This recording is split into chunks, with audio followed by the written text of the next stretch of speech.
Hello and welcome back to 30 Days to Learn Photoshop. This is day 14, the clone stamp and pattern stamp tools. I'm Ben Gribbin, and in today's lesson we're going to consider clone stamp techniques and options, and we're also going to look at the pattern stamp tool. So let's switch over to Photoshop and we're going to show you how the clone stamp tool works. Now, it's a brush based tool, so what we mean by that is you have all the ability to change brush heads, sizing, hardness, just like the brush tool, the art brush tool, the eraser tool. They're all based around the brushes, which is good for cross compatibility and customization, and it allows you to very simply duplicate areas of an image. So if we show you that in its simplest form, let's create a blue circle there, and then we use the stamp or the clone stamp tool, and we click on it. It's accessed by pressing S, and essentially you need to press Alt, and you'll notice the cursor changes from a brush to a crosshair. That is where we're going to duplicate the image from, so we can actually set the area we want to duplicate. In this case, we want to duplicate from the center of the circle, so we'll just roughly align that and then click, and that's now going to duplicate our image from there. Now, in the center of our brush, it does look like a normal brush, but it isn't. It's actually showing a preview of what we're going to be duplicating. So you can see there that we've created an exact replica of that circle there. If we reset our cloning area from that circle again, we can then offset it, go over here, and we can do the exact same thing again, only this time if we go over to the right, because we've already got two circles there, it will clone that, and if we go over again, it will clone that circle, and if you let go of the mouse and keep going, it will just keep cloning and cloning and cloning. So that's the very basics of the tool. How can it actually be used? Well, if you look at this old photograph here, it's been damaged, been torn, it's been ripped, it's faded, and using the clone stamp tool you can actually work your way around an image, recreate, reconstruct areas, and restore a photograph. That's one of the main uses of this tool. So if we just go on to this secondary image, this is one where we've half restored and half haven't. Now this side's had a bit of colour correction applied to it just to make it look a little bit stronger, but you'll see from the original to this one we've recreated corners, we've removed tears, we've repaired areas that actually technically didn't exist. So for example, in this hairline of the chap here, there's no hair in this white gap, and yet on our restored version it would appear as though he's got a fine head of hair with no seaming joints or seams. So that's done by using the clone tool, and let's just demo that for you so you can actually see how it works and start repairing photos of your own. Now it's got a wide range of options along the top. You can change your brush, as we've already said, change the hardness. In general, if you're repairing photographs and things like that, turning the hardness down helps to just blend in and also hide what you've been repairing. And for really tricky elements and things that you want to repair, you can change the flow and opacity as well, so you can just have superb fine control over how much it's going to be blended in. And also this option here for the layer you are selecting it from, if you do all layers it will actually clone an entire layer, whereas sometimes if you've got a couple of layers, for example, let's say we've got blue circle on one layer, we'll create another layer and put a red circle on it. If we have it set to the layer we're on now, so current layer, we can duplicate the red square, not the blue one. But if we set it to all layers, we can duplicate the blue square circle and the red circle. So that's what that option does. That's handy when you've got multiple layers. So let's jump in and start repairing some of these cracks and tears and things. In order to repair this area, we've set the brush quite soft, we've kept the opacity as it is, and you're going to do a lot of re-aiming your clone area. So we're going to start by fading in the hair with this crack, and this is all the clone stamp is doing really, sort of hiding, blending and merging elements together. And it does take a little bit of practice, a little bit of getting used to the idea, but all you need to do then, once you've got the hang of it, is just start painting out areas that you don't want to keep, and retaining and sometimes creating detail from elements of the photograph that technically don't exist. So things like the hair, quite complicated, a little bit more difficult.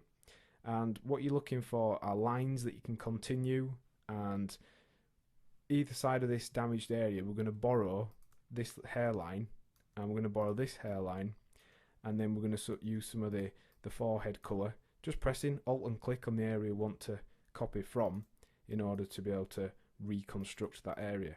So if we zoom out now, you can see we've gone from having that big tear and crack in it to having a nice repaired hairpiece.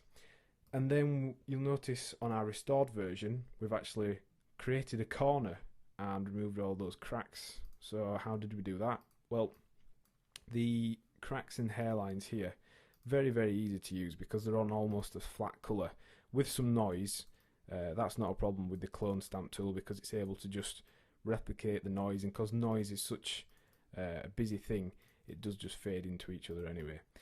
So we can just keep reselecting the area we're copying from and then painting over the cracks, the hairlines and all those things. But if we want to recreate the corner, it's a little bit more tricky. You're going to need to make use of the preview. So click the horizontal line in our crosshair roughly along the edge of the top piece where we have some solid top of the photograph, and then we're going to extend out beyond here and create the line where we imagine the photograph would continue. And this is where the kind of practice and skill comes into using the clone tool, because you've sometimes got to imagine, think a little bit outside the box in order to recreate these areas, and you've kind of got to mix some stuff up. So it's worth practicing and working your way around really heavily damaged photographs. Will really help you with practice, and also it'll teach you the concepts and principles behind the clone stamp tool. So what we're looking to do here is continue the colours as though they are all one. We are looking to imagine how this image continues into the areas where it's been damaged, and we're also trying to fade in the joins and seams that we're making, because we are effectively rebuilding areas of this photograph. And we're doing this very quickly, very roughly, so you would want to spend a little bit more time playing around with things like the opacity and tweaking that.